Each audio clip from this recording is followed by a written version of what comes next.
آج کی ویڈیو صرف ایک ریویو نہیں بلکہ کلو شرحان سیزن کی ایک ایسی قسط کا مکمل تجزیہ ہے جس نے سازشوں، تاریخی حوالوں اور شاندار ایکشن سے ناظرین کو ہلا کر رکھ دیا۔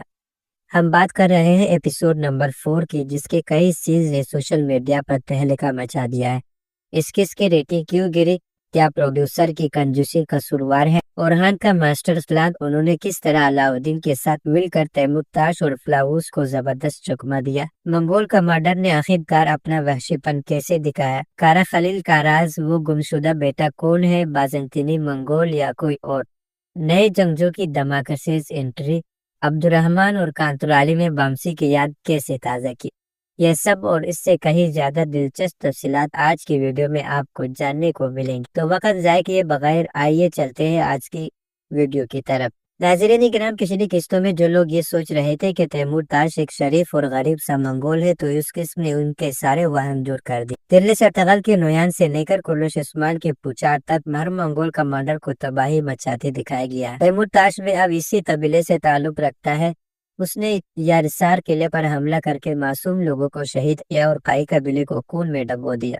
یہ حملہ دراصل ایک پیغام تھا کہ جو منگول بظاہر شریف نظر آتا تھا، اب اس کی وحشت ناکیہ آہستہ آہستہ بڑھے گی اور وہ مزید ظالم بنتا جائے گا۔ کیا شاندار منصوبہ بندی تھی! اورحان بے نے اپنے بھائی علاؤدین بے کے ساتھ مل کر ایک زبردست چال چلی۔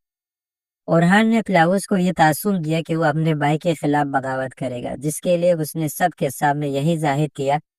علاؤدین کو تھپڑ مارنے کا ڈرامہ صرف اس لیے کیا گیا کیونکہ اورحان جانتا تھا کہ تیمورتاش کا خود جاسوس وہاں موجود ہوگا جو یہ خبر فوراً آگے پہنچائے گا۔ تیمورتاش اور فلاوس دونوں یہی سمجھے کہ قائی قبیلے میں خانہ جنگی شروع ہو چکی ہے، جبکہ حقیقت میں وہ دشمن کو گرنے کی تیاری کر رہے تھے۔ دمرول کی قربانی نے اس منصوبے میں دمرول نے اپنی جان خطرے میں ڈال کر برسا کی خفیہ سرنگ کا پتہ لگایا، جس نے اس چال کو 4 چاند لگا دیے۔ اورحان بے نے بڑی مہارت سے وہ غار دشمن کے سر پر گرا دی۔ یہ سب کچھ اس وقت ہوا جب دشمن سغوت پر حملہ کرنے کا خواب دیکھ رہا تھا۔ ناظرین کرام، ایک اہم سوال یہ ہے کہ کیا ساروس زندہ ہے یا مردہ؟ چونکہ تکپور ساروس بھی اسی سرنگ میں داخل ہوا تھا، تو سوال یہ ہے کہ کیا وہ دھماکے میں مارا گیا؟ ہماری رائے یہ ہے کہ ساروس جیسا اہم کردار اتنی آسانی سے ختم نہیں ہوگا۔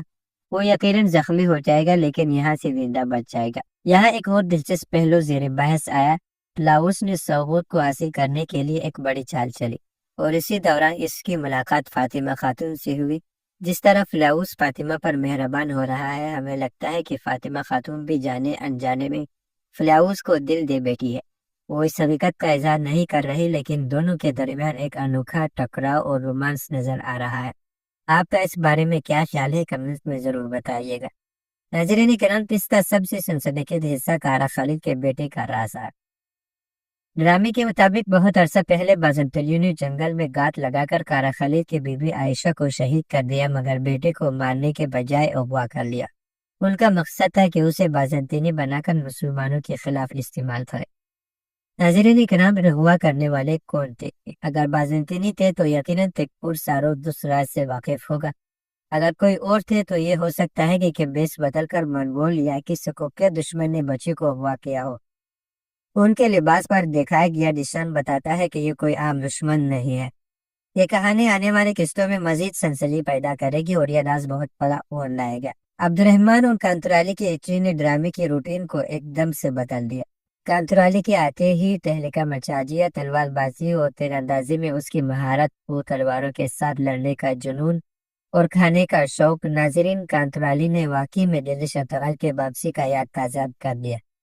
ان کا انداز، سٹائل اور پاگل پن سب کچھ شاندار تھا۔ عبدالرحمن بلا شبہ یہ اداکار بہت بڑا ہے، لیکن چونکہ وہ تاریخی ڈراموں میں پہلی بار آئے ہیں، انہوں نے اپنے کردار میں مزید گم ہونے میں وقت لگے گا۔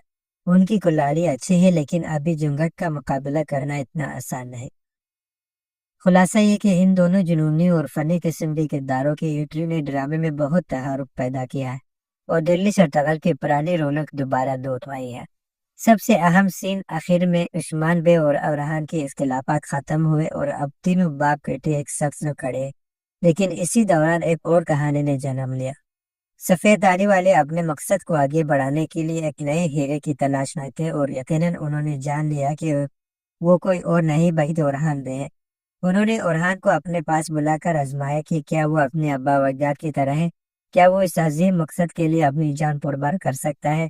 کس کا اختتام اس سوال پر ہوگا کہ اورہان کا اگلا ہدف کیا ہے، جس کا جواب آنے والی قسط میں ملے گا۔ قسط کی شروع میں اتغل غازی کی طرح اورہان کا خواب بھی بہت زبردست تھا۔ یہ ایک اشارہ تھا کہ راستہ بہت مشکل ہے اور اسے دشمن اور اپنے پیاروں کے ذریعے بھی آزمایا جائے گا۔ ناظرین کرام، یہ وہ نکتہ ہے جو بہت سے لوگوں کو پریشان کر رہا ہے۔ اس قسط کی ریٹنگ پچھلی قسط سے کم آئی ہے اور ہر کیٹیگری میں تھوڑی تھوڑی گر گئی ہے۔ کئی نمبر کے مطابق اس میں قصوروار پروڈیوسر محمد دزداق بھی ہے، جو دل کھول کر خرچ نہیں کر رہا۔ سلطان فاتح کی کامیابی کا راز یہ ہے کہ دوسری طرف سلطان فاتح سیریز نے پیر کے شام کو چلنے والی تمام سیریز کو پیچھے چھوڑ دیا اور اے بی سی کے کیٹیگری میں 5 کی ریٹنگ بھی کراس کر گئی۔ اس کی وجہ واضح ہے، اس سیریز کا پروڈیوسر عزیز خان اس پر پانی کی طرح پیسہ بہا رہا ہے۔ انہوں کے رہان کو اپنا معیار برقرار رکھنے کے لیے سلطان فاتح سے مقابلہ کرنے کے لیے پیسے اور محنت کی ضرورت۔ یہ تھا ہمارا مکمل تجزیہ۔ آپ کے خیال میں کس کی ریٹنگ کیوں کم ہو؟ کیا محمد دزداق کو زیادہ خرچ کرنا چاہیے؟ اپنی رائے کمنٹس میں ضرور دیجیے۔ ویڈیو کو لائک کریں، دوستوں کے ساتھ شیئر کریں اور چینل کو سبسکرائب کرنا مت بھولیے۔ ہم ملتے ہیں اگلے ویڈیو میں، اب تک کے لیے اللہ۔